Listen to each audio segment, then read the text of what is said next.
well here today. I'm joined by Mr. Rick Cotton today, Extraordinary Executive Director of the New York State and New Jersey Port Authority, who's been doing an extraordinary job. The Port Authority does, among other things, the administration of the airports, building the new John F. Kennedy, rebuilding JFK. So he's been doing double duty. And we have a great announcement today that we joined in this morning, which I'm going to chat about in a moment. Today is day 156 for those who are counting. If you're not counting, it's still day 156. Number of hospitalizations, 536. What does that number mean? It is a new low since we were in the midst of the battle. So that is great news. Number of COVID patients in ICU, 136, also a new low since the height of the crisis. Number of intubations, 62, also a new low, so that's great news. Number of lives lost, a new low on the 3-day average. 3 people passed away yesterday. So this is really all great, great news, and I congratulate New Yorkers because this is purely a result of the actions that they've been taking. The progress is even better than we expected. Remember, when we started reopening, all the experts said, expect the infection rate to increase when the activity rate increases. That's what you've seen all across the country. That's what you've seen in other countries. And that's what we expected here. We then were talking about calibrating the increase and making sure it didn't go that high. But it was supposed to go up. After two and a half months of reopening, the numbers have actually gone down, which nobody suggested. And that is really to compliment New Yorkers. We started reopening May 15th. That's where it was on the curve. You call it a curve. I call it a descent of the mountain. We get to the same place. We just have different metaphorical images. But that's where the reopening started. Since the reopening, the numbers continue to go down. No expert predicted that. So New Yorkers are doing better than anyone else even expected. Cautious still. Well, why shouldn't we be celebrating? Because look around. That's why. Look at what's going on across the country. Look at those increases. Look at what we're dealing with in terms of now 39 states on the quarantine list. And look at incidents of lack of compliance. The numbers are a result of the actions. And we have been disciplined, and we have to stay disciplined. In terms of enforcement, local governments have to do a better job. I don't know how else to say it. We're doing everything we can on the state side. The SLA and the state police are working double duty. We have a problem with young people and lack of compliance. We have a problem especially at bars and restaurants. Last night they did another 29 violations. They checked 874 establishments. Over the weekend, they checked 3,000 establishments and did 106 violations. All this to say to the bars and restaurants, follow the rules. Because if you don't follow the rules, chances are, likelihood is, someone's going to be there to watch and to check. And that's the way it should be. If you're following the rules, fine. If you're not following the rules, if I were you, I would be worried. And that's the way it should be. We're seeing continued situations that are just not intelligent. And local governments have to crack down on these, whether they're in New York City or Long Island or they're in upstate New York. How a charter boat could put together a crowd on deck and leave. It's disrespectful. It's illegal. It not only violates public health, it violates common decency. They're going to have questions. This is not going to be the school district puts out a plan and then by fiat, by dictatorship, that is the plan. You need the parents to be comfortable. You need the teachers to be comfortable. You need the children to show up at school. And there's going to have to be a discussion. You look at some of these plans, they're indecipherable. Even if you can understand the plan, they raise questions. And parents are going to need to talk it through.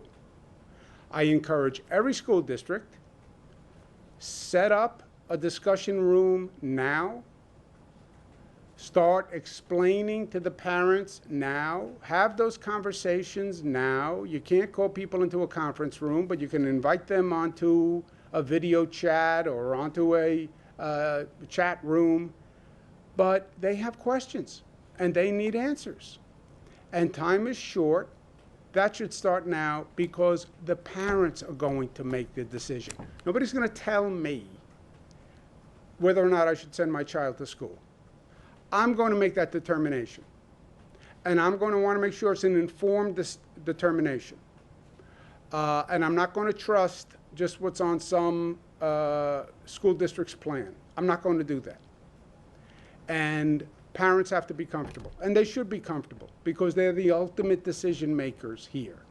Just because I say the infection rate is low, that's not going to cause a parent to send the child back to school. Just because the school district says we have a safe plan, I'm telling you it's not going to work. They have to feel comfortable, which means they have to be part of the process. We have to have a dialogue. I want to congratulate the Port Authority, Rick Cotton, who runs it, Chairman Kevin O'Toole. The St. Nicholas Greek Church has been a long saga for New York. It was destroyed in 9/11. It was supposed to be rebuilt. There were fits and starts. Bureaucracy was slow. This was slow. But I was just with His Eminence the Archbishop, and it is now being rebuilt. It is magnificent. It really is a beautiful structure. It is the only church on 9/11. Part of it is going to be a bereavement center. It's not just a Greek church. It's a universal center for reconciliation. It is a spiritual place, and we've been trying to get it done for a long time. Sometimes God works in funny ways, that it is now being rebuilt at this moment, all these years after 9/11. Why this moment? Maybe because God says He needs or wants a symbol of renewal and rebirth at this moment. Maybe it was God's way of saying to New Yorkers, yes, this is a tough time. Yes, we've been dealt a hard blow, but we can rise up. We can build back, and we can build back better. St. Nicholas is better than the church that was there before. We didn't just rebuild St. Nicholas. This is a vastly improved physical structure from what it was. This is going to be a national landmark, St. Nicholas, when it's done. And I think there's a symbolism there for all New Yorkers. We're going to have to build back. There's no doubt about it. We don't even understand the extent of the economic damage that has been done. And it's going to be hard. I'm telling you that. But we've done it before. We'll do it again. And that's what St. Nicholas said to me today when I was there. In terms of the national situation, and I want to speak plain truth on this, we said we have two threats. We have the lack of compliance, and we have the national situation. The national situation is getting worse. It's not getting better. That is a fact, as I like to say. It's an inarguable fact. You look at the numbers, look at what's happening in Florida, look at California, look at Texas, look at the numbers. Look at what's happening all across the Midwest, where you're seeing a dramatic rise. Look at what the White House is now saying, where you entered a new phase of COVID. What's the new phase? Extensive spread. Oh, that's a new phase? What was the old phase? If the new phase is extensive spread, what was the old phase? That was limited spread, what we went through? I mean, it's absurd. It's not a new phase. It was entirely predictable. It was the progression of a virus. It's exponential increase, which is what a virus does. One person infects two people infect four. It is the exponential pyramid of viral spread. It's not a new phase. It was a mathematical equation that you just had to factor out. You have medical experts who are now saying we should hit the reset button, that the nation should shut down and start over, that that's the only way to stop the virus. That's what medical experts are saying.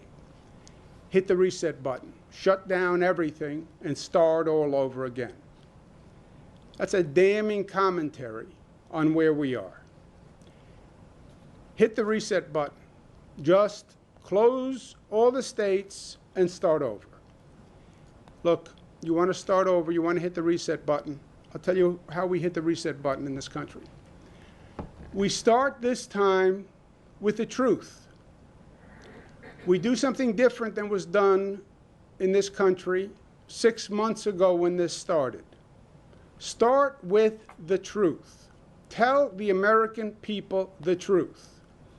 And it starts on a reset with the President of the United States telling the truth, which he did not do 6 months ago. And if you want to hit the reset button, and you need to hit the reset button, and I believe we need to hit the reset button, then hit the reset button, but do it honestly. And it has to start with the President telling the American people the truth. The truth is, it was a mistake to deny COVID. It was a mistake to downplay COVID. It was a mistake to say it's just the flu. It was a mistake to say it's gone by Easter. It was a mistake to say it's going to magically disappear when it gets warm. It was a mistake to say I see the light at the end of the tunnel. It was a mistake to say, yes, we're going to do testing, but I don't think we need it. Those were all mistakes. Those were all untruths. And they sent the wrong message to the American people.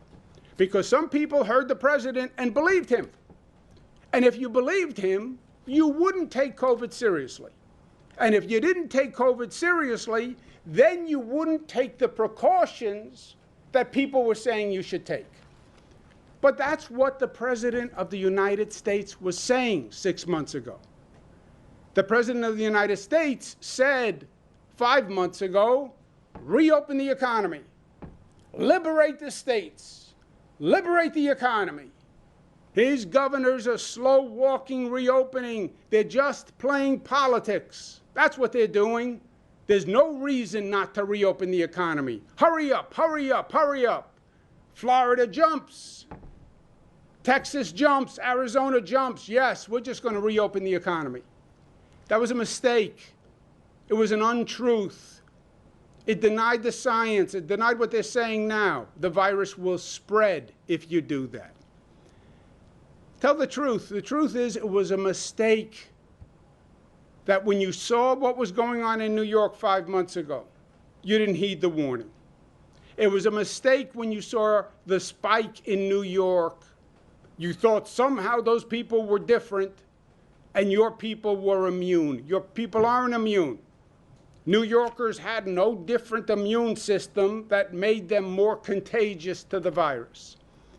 It was a mistake to deny the reality that happened in New York that was broadcast across the country.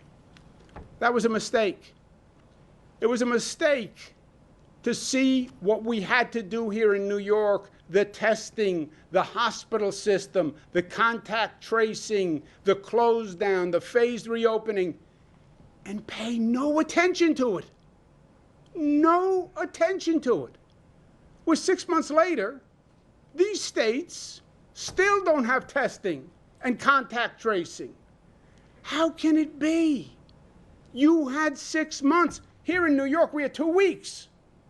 We were ambushed because the virus came from Europe and nobody told us. These other states had 6 months. How did you not set up a testing operation? How did you not expand the capacity of your hospital system? How did you not locate additional staff? How did you not locate additional PPE? You had 6 months. The reason they didn't? Because they were listening to the president. There is no issue. There is no problem. It was a mistake. Tell them the truth. The truth is COVID is serious. It is deadly serious. And it's deadly serious for all of us. It's not deadly serious for Democrats. It's not deadly serious for blue states only. COVID kills Republicans. And COVID affects red states. It is deadly serious. It was not a political issue. And it shouldn't have been politicized. This is not a political issue. And it shouldn't have been politicized. This is public health. That's what this was. And it should have never been turned into a political symbol, which is what this president did. Start with the truth. And the truth is an outbreak anywhere is an outbreak everywhere. That's what we should have learned in China. It's what we should have learned from MERS and SARS and Ebola and swine flu and H1N1. An outbreak anywhere is an outbreak everywhere. It's still true. And the truth is none of us are safe until all of us are safe. That is the truth. If we don't tell the truth on the reset, COVID will never end. And it will ricochet across the country. It will just bounce back and forth. You see how it's bouncing now? It's ricocheting. It's Florida, it's Texas, it's the Midwest, it's California. Oh, it's back to New Jersey is on the rise. Oh, it's back to Massachusetts is on the rise. It will continue this ricocheting across the country because that's what viruses do. It will never end. This was a colossal blunder, how COVID was handled by this federal government. Colossal blunder. Shame on all of you. 6 months. Lives lost. Hit the reset button, yes. But the way the medical experts are talking about it, it won't work. It won't work unless you hit the reset button and you start with the truth.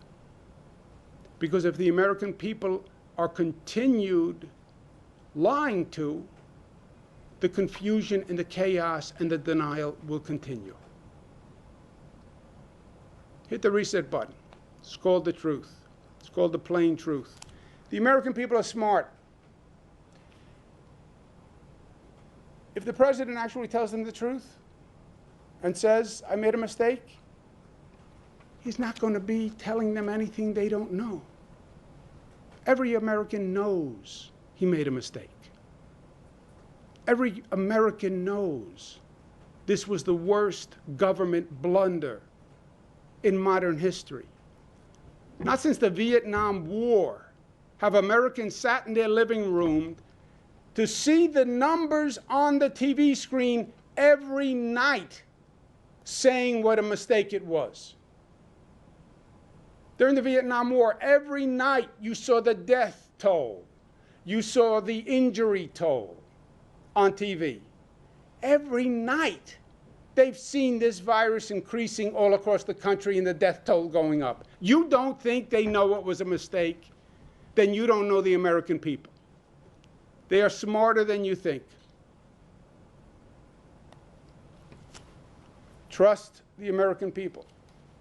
And if you don't trust them, and you don't trust their intelligence, and you don't trust their ability to handle the information, then you shouldn't ask to be their leader. I trust the people of New York.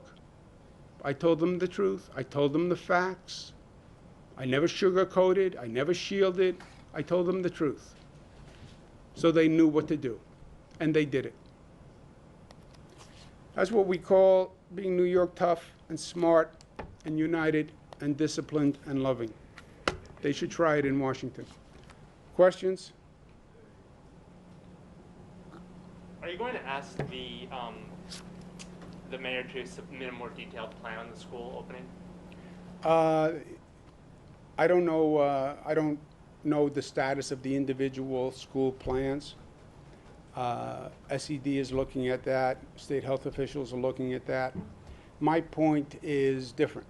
My point is this is not going to be between a school district and the state, or a school district and the state education department. This is between the school district and the parents. That's the ultimate decision maker are the parents. And I don't hear enough about the parents' concerns and the parents' involvement and the dialogue with the parents. It's not going to be school district to the state, school district to the SED. Yeah, I'm not going to allow any school to open that I don't believe if we don't have a safe environment. That's not going to happen. And I think New Yorkers know that, by the way. That doesn't mean that school is safe. Doesn't mean the school they're going to send their kid to is safe. And by the way, all they care about is the school that their kid is going to. That's very nice. Infection rate is good in my region. That's nice. How about my kid's school? That's all I care about. And just because you send me a form that says, it has been determined that school is safe to return to. No, it's not enough. It's not enough for me. I want to review the plan. I want to understand the plan. I have questions that I want to ask. They're asking me the questions. I mean, they're good questions. School district is going to test. How many tests? How many kids do you have? How many tests? Is that a representative sample? How long is it going to take you to get the test returns? Do you know? Where are you going to find these tests? You don't have them now. Where are they going to come from? All the information says the test results are coming back slower. You're going to get them done faster? How? I mean, these are smart people with good questions, and you're talking about my child's health. Marsh. Governor, another question about New York City's school plan.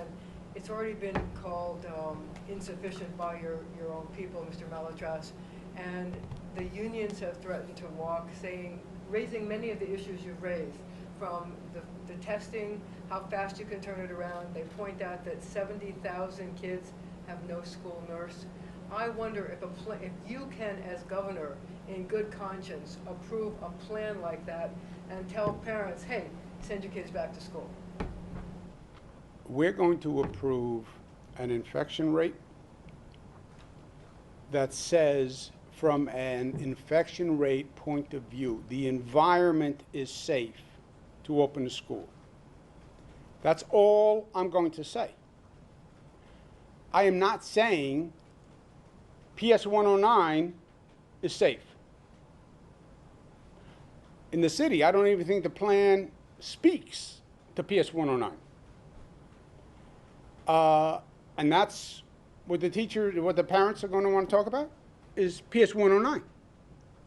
So what do you say to the mayor and to city education officials about the plan they submitted? Because even though you say the environment is safe, you're, in a sense, putting your own credibility on the line by saying that they should send their kids back to school, but their schools may not be safe. And there may not be testing, and there may not be a school nurse. Well, if there is not, SED is supposed to review that, and the State Department of Health. And if it is clearly on its face not safe, then it won't be approved. But my point is, Marcia, I don't care what any bureaucrat says. I trust the parents more than anyone. And I don't care if a school district says reopen. If they don't have a good plan for reopening, no kids are going to come and no teachers are going to come. So then you have no reopening. So you're talking to yourself. You see, in New York City, you have 1,800 schools. So when you approve a plan, does that mean you're approving a plan for all 1,800 schools? And will parents at PS 109 in Queens and PS 12 in Brooklyn say, okay, the governor said it's okay? Well, if you have, where you have a district with multiple schools, they have to address the plan for every school. Now, you'd have to have a uniform plan. You could have a uniform plan for every school. Every school will have 15% of its students tested on a weekly basis. That comes out to 8,000 tests. I'm getting those 8,000 tests from Quest Lab. They're required, they're going to be there. By the contract, it says Quest Lab will do the 8,000 tests. The turnaround time will be 2 days.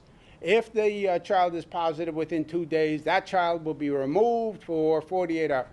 You know, you're going to need that level of specificity. So you're saying there are lots of unanswered questions with New York City's plan? I haven't seen the city plan. I don't review the actual plans. But if you don't have the details for each school, then you don't have a plan, because how can a parent make a decision? And it's not just New York City, you know, it's any school district. I'm talking to parents all across the state. And the questions I'm giving you are verbatims from parents, right? They're what you would ask. They're what I would ask. And, well, we have additional information. No, we don't. I've been doing those briefings for a lot of days. People know the questions about this issue. We're not talking about some normal government issue, taxes, budgets, roads. This is their life. They know what they're talking about. So just one more question. So there's 1.1 million students in New York City schools, and you have to find a way to test them. How does New York State or New York City have the capacity to test not only the 1.1 million students, but the tens of thousands of teachers and principals who are going to be at those schools as well? Great question. And it's the number one question any parent is going to ask. What is the representative sample? Let's say the universe is 1.2 million. What does your health department say is a representative sample? You need to test what percent of that 1.2 million to be meaningful on what basis? And then how do you do it? That's why I'm saying the conversation is going to be all about the details. Pete? Governor, there was a district in Indiana that they opened day one. A kid is sick, exposes all these kids. Does that change your view on the risks here, or clarify your thinking about how to make sure this is done safely? It doesn't, because I don't think there's anything unexpected there. I don't think the Indiana School District is unexpected. I don't think the Georgia camp is unexpected. That's why we didn't open camps. I don't think the Israel experience is with schools is unexpected. It's the same. We know this point. We knew this 6 months ago. We knew all of this 6 months ago. That's why it's so frustrating that we're still talking about this at such a level of ignorance and denial, and we're so woefully unprepared. I mean, I was in Savannah, I was talking to the mayor of St. Petersburg. We still don't know that we have to do tests, and we don't have that set up. But anyway, you have a large congregation of people. You put them in a place. It's the New Rochelle super spreader. It's the New Rochelle super spreader. Our first week, one person goes to a congregation, goes to a wedding ceremony, infects dozens. School is no different. So I don't care what the building looks like. It doesn't matter. School, church, temple, mosque, cafeteria, restaurant, it's all the same. So is there the potential that between now and the opening of school, you see things happening, what you describe, and you say, I cannot in good conscience allow schools to open, I'm going to pull the plug for now, everybody's closed? It would take one of two things. Either A, the infection rate would have to go up where you knew you were dealing with a highly charged environment, or two, a particular school district wouldn't have an acceptable plan, right? I believe the unacceptable plan is going to be determined more by the parents and the teachers. You know, we have 1.1 million students, let's say, in New York City. Okay, so you have roughly, how many parents? 2 to 3 million? You have 2 to 3 million people looking at that plan. They're going to determine if it's safe. They're going to blow the whistle. And then if a school does not have a safe plan, then we wouldn't allow it to open. The problem is you're not dealing with an absolute. It's going to be a relative decision. Not opening schools is also highly problematic. You know that you are affecting socialization issues for children. You know that you may be subjecting some children to a dangerous situation at home. You know you may be aggravating food insecurity that children can't eat. You know that you will be aggravating the disparity between wealthier households and poorer households because remote learning is not an equalizer. It is a separator. It works better where you have two parents at home with a wealthier household that has technology, etc. So it's neither option is perfect. It is a relative decision. At this point in the process, are there any districts or regions that are problematic because of their plans or because of the numbers? I don't know that anyone has looked at the plans. Some plans have not come in. Some plans are too top line to actually answer the questions, because these are the questions. If a plan doesn't answer these questions, the plan is not sufficient. So some plans are in that category. I know they're talking to districts. Many of the districts have said, oh, I'll send more detail. So we don't even really have the plans. They sent in like a top line, and now they have to send in the actual details, because the devil is in the details. There's no top line here. You know, top line is easy. I can open the schools. Everybody's going to be safe. I'm going to do testing. I'm going to do cohorting. Have a nice day. But I don't believe they've gotten to the point where they have declined any program. And I don't believe SED has even started really looking through them. I don't run SED. It's a state agency. Everybody thinks I'm responsible. I'm not. State Education Department is totally separate. One more. With federal transit funding still not materializing, is there a point where you reconsider a millionaire's tax or some other? I'm not going to let Washington off the hook. They have to deliver. They have to deliver. We have federal representatives. We have senators, and we have congresspeople. We pay them to pass a piece of legislation that's going to help New York. And it's simple. If the legislation is not going to help New York, you know what I say to them? Don't pass it. It can't pass without you. It can't pass without you. Don't pass a piece of legislation that doesn't restore New York's fundraising funds. If you pass a piece of legislation that requires New York to raise taxes, raise a millionaire's tax, in this economic environment in New York City, where we're struggling, we used to be worried a millionaire's tax people might leave. No. The burden shifted. We're trying to get people to come back. We're trying to get them to come back. COVID's under control. We're going to make progress helping the homeless. We're going to clean up the graffiti. We're going to fix crime. On top of that, you want to say, and by the way, when you come back, you're going to get a big tax increase. Our population, 1% of the population pays 50% of the taxes. And they're the most mobile people on the globe. I literally talk to people all day long who are now in their Hamptons house, who also lived here, or in their Hudson Valley house, or in their Connecticut weekend house. And I say, you got to come back. When are you coming back? We'll go to dinner. I'll buy you a drink. Come over, I'll cook. They're not coming back right now. And you know what else they're thinking? If I stay there, they pay a lower income tax because they don't pay the New York City surcharge. So that would be a bad place if we had to go there.